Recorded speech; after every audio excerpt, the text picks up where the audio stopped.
A better route. Chapter 120. Tsunade had spent the better part of an hour looking over some scrolls for the three-way surgery she was doing today. It wasn't hard to do, but she still wanted to look over all of what she had to do just to be safe. She heard a knock at the door and yelled, "Come in."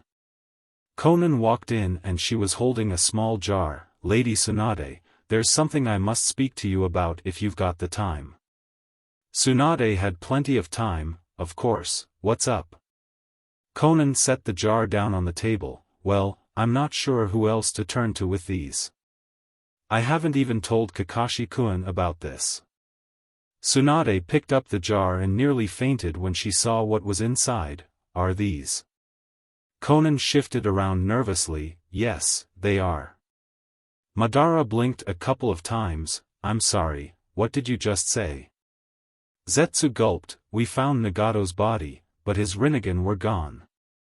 Someone took them and left the body behind." Madara was dumbfounded. "Well, that's unexpected. Do you have any clue who took them?" Zetsu shook his head. "Not a clue, but it took us quite some time to find his body, so it could have been just about anyone." Madara sighed. "I've got a few extra pairs of Sharingan in some of my older labs. If I make some adjustments to them while adding Nagato's DNA, I think I can have pair ready for him when he's revived." Zetsu raised an eyebrow. "Two questions. 1. How did you keep the Sharingans stored in a way so that they wouldn't decompose at all or dissolve in some jar? And 2. If you can just make Rinnegans, how come you haven't done it before?" Madara knew those were legitimate questions. "First, I developed a compound some time before I died that can completely preserve a pair of Sharingan, and the only reason I can give Nagato his Rinnegan again is because he already had a pair and I can use the traces of what's left of them to make him a new pair. The only catch is, when you make one like that, it'll only work for the person whose DNA you used." Zetsu figured that made sense, or at least enough sense so that he wouldn't try and question it. He gave his leader a quick nod. "All right then, I'll move Nagato's body to you lab." Madara replied, "Please do." Tsunade never thought she'd be holding a pair of Rinnegan in her hands. "Where did you get these?" Conan began to explain. "From Nagato. Where else? I took them before we left because I just couldn't stand the thought of Madara getting a hold of them." Tsunade frowned a little. "You do know Madara probably has a way around this, don't you? I imagine he'll still find a way to revive Nagato with the Rinnegan." Conan didn't really care. "Maybe so, but I just had to try. It occurred to me though, as long as we have them, why not use them?" Tsunade realized exactly what she had been given. "Do you know what we could do with these?" Conan knew it all right. "I watched Nagato use them for years. I know how powerful they truly are." Tsunade's mind was racing. "I don't even know who to gives to. There's so many possibilities." Conan suggested, "With a war in just a month, would give them to whoever you think could learn how to use them the fastest." Tsunade got an idea. "What about you?"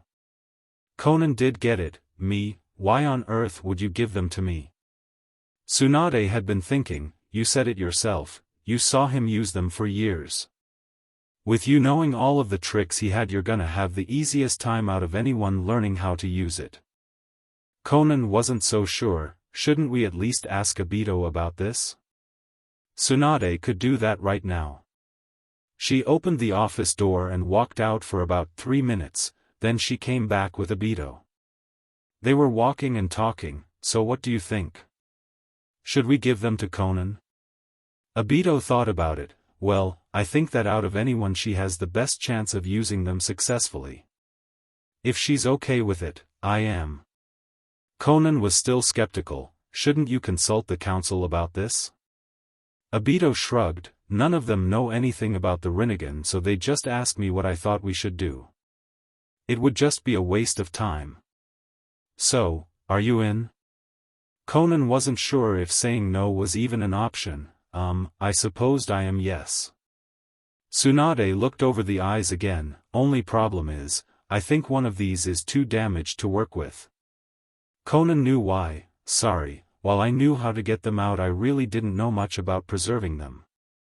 Tsunade didn't mind, one eye is all we need. To be honest, if you had both it would likely be too much for your head to handle. Do you want it in your left or right eye? Conan simply said, I guess my left.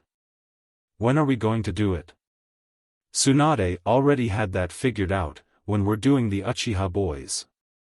I'll already have the stuff ready so it'll make the most sense to do it then.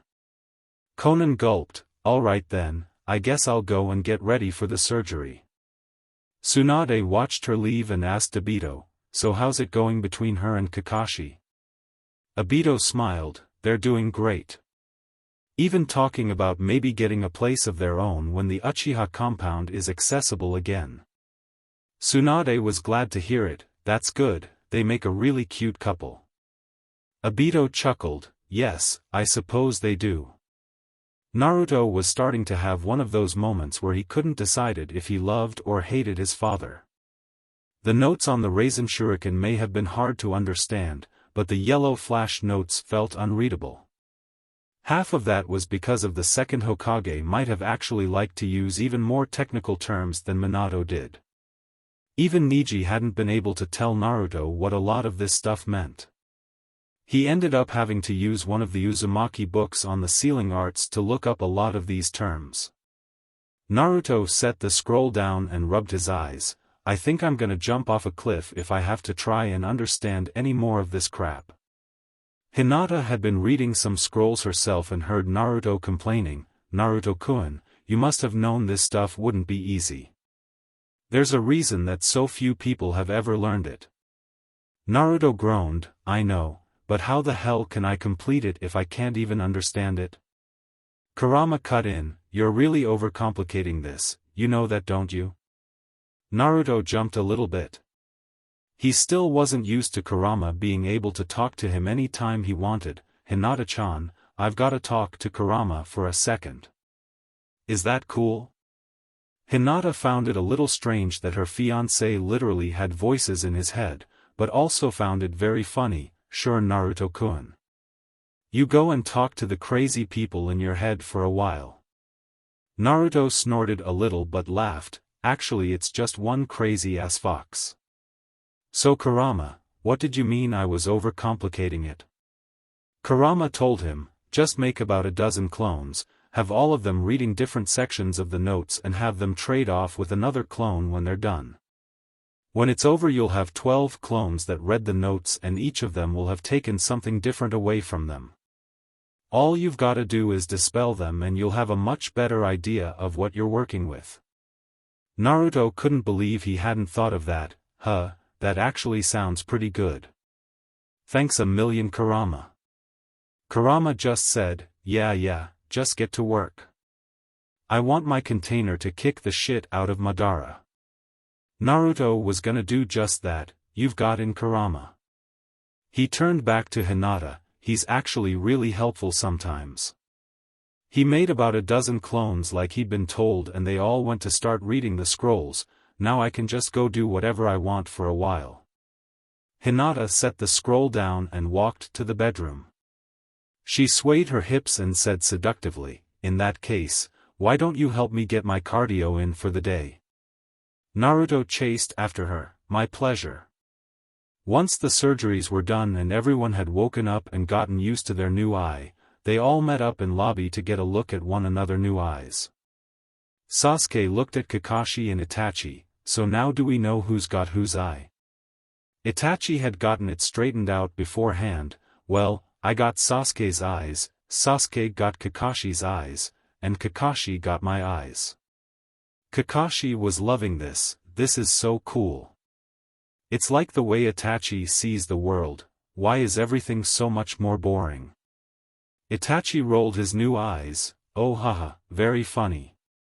You do know this doesn't actually change the way we see things, don't you Kakashi? Kakashi gave him a playful elbow to the gut, yeah, but it's fun to screw with you. Sasuke laughed, Itachi, you make it way too easy on him.